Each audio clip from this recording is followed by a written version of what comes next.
سلام، میخواستم در مورد اینکه به امید خدا شما تونستین ویزا بگیرین، کارهایی که قبل از رفتن میخواین انجام بدین چه کارهایی میتونه باشه. اول از همه اینکه باید پاسپورتتون رو تمدید کنین. یعنی پاسپورت چون ویزا بر اساس پاسپورت هستش. اگه پاسپورتتون تا هر زمانی که تاریخ داشت باشه ویزاتون میخوره برای کانادا. بنابراین اول باید پاسپورتتون تمدید کنین اگه احساس میکنین که ویزاتون قبول واقع میشه. بعد از اون باید چیکار کنین؟ بعد برین مدارکتون ترجمه کنین. مدارک ترجمه بشم که زمان داره، اگه بدونین معمولا 1 سال بیشتر زمان نداره و بایستی برای اپلای کردن مدارک ترجمه شده باشن. بعد از این ویزا گرفتین باید چیکار کنین؟ وکالت به یک شخص مطمئن بدین که اگه یا نه ملکی، زمینی یا هر کار اداری توی ایران دارین، اون فرد بتونه به جای شما دنبال کار اداریتون انجام بده و بتونه دنبال کاراتون رو بگیره. و ایشالا که بعد از اینکه ویزا گرفتین یک چکاپ دکتر باید برین. من خودم همه کارهای چکاپم انجام دادم. حالا خانم‌ها یه سری چیزای چکاپی دارن، آقایون یه سری چیزای چکاپی دارن که باید انجام بدن. آزمایش‌های مختلف باید انجام بشه که بهتر انجام بشه. واکسنی باید برن اسید پاستور و کارت واکسنشون تکمیل بشه، یعنی که واکسن نباشه بخوان اینجا بهشون گیر بدن که شما این واکسن نزدین. واکسن های هپاتیت حتما زده بشه. واکسن البته کرونا الان دیگه سختگیری نداره.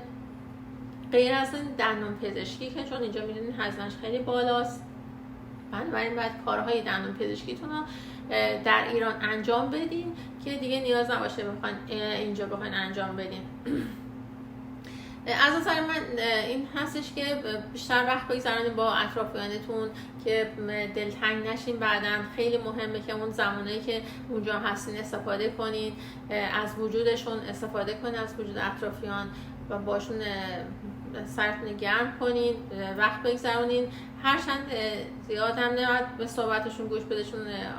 افرادی که سنشون بالاتر هست خب دوست دارن شما پیششون باشین، یه وقت تحت تاثیر قرار نگیرین. ممکنه میخوام بگن که نه نرین، نمیدونم اونجا به درد نمیخوره، اینجور حرفا. یعنی که در جریان باشین.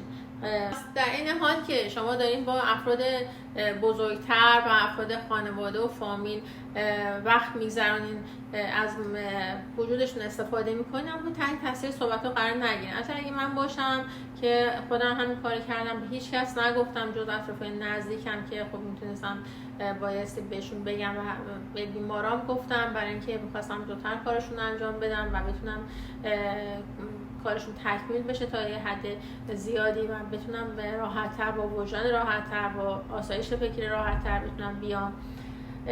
من مجبور شدم به این یه سری افراد گفتم خب ترجیحاً این که شما سعی کنید به کسی نگینم، خب باشون گذران زمان رو بکنین که بعدها اینجا اومدین دلتنگشون نشین. زیاد خب دلتنگی وجود داره، خب این کمک میکنه که کمتر دلتنگ بشین. یکی از مدارکی که لازمه داشته باشین گواهینامه هست و اصالت گواهینامه که باید با خودتون بیارین. اصالت گواهینامه رو بعد از شرح آزمایش با خود گواهینامه شناسنامه بگیرین که بایستی ترجمهش فقط در کانادا انجام میشه، که این ترجمه‌ای که اونجا انجام بدین رو قبول نمی‌کنن و مثل کانادا مثل کشور دیگه نیست که بخوان گواهی اینترنشنال بگیرین، گواهینامه اینترنشنال بگیرین و اینجا قبول کنن. چون با اون گواهینامه‌ای که اصالتش رو گرفتین و آوردین اینجا و اینجا ترجمه می‌کنین، میتونین تا مدت تا حدود 6 ماه رانندگی داشته باشین. حالا اگر خواستین ماشین کرایه کنین یا ماشین بگیرین، این خوبی‌ها رو داره و میتونین با اون مدرک گواهینامه اینجا رو بگیرین. میتونید لیست کنین چیزایی که کاری که باید انجام بدین. بعد از اینکه بلیتتون رو گرفتین لیست میکنین چیزایی که بایستی با خودتون ببرین. چمدون ممکن لازم باشه بگیرین، چون 2 تا چمدون میتونین ببرین.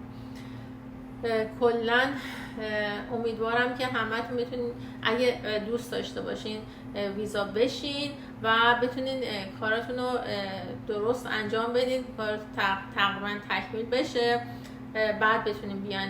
راستی یه چیزی یادم رفت که حساب بانکیاتون رو به نظر من نبندین، چون میتونین از اونجا استفاده کنین، چون احتمال داره مثلا یه سری پرداختایی داشته باشین که بخواد به حسابتون واریز بشه.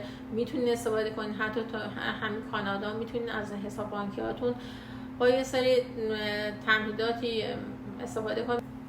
من خودم سیم کارت هم به خواهرم دادم و حساب بانکیامو نبستم. البته من خب قصد مهاجرت کامل نداشتم و اونایی هم حتی که قصد مهاجرت دارن چون ممکنه به حساب بانکیاشون یه سری موارد واریز بشه یا بخوان لازم باشه از همونجا یه سری چیزا پرداخت کنن، میشه از کانادا هم این کارو کرد. و به هر حال امیدوارم که موفق باشین و اگه دوست دارین زودتر ویزاتون بیاد و کارتون انجام بدین.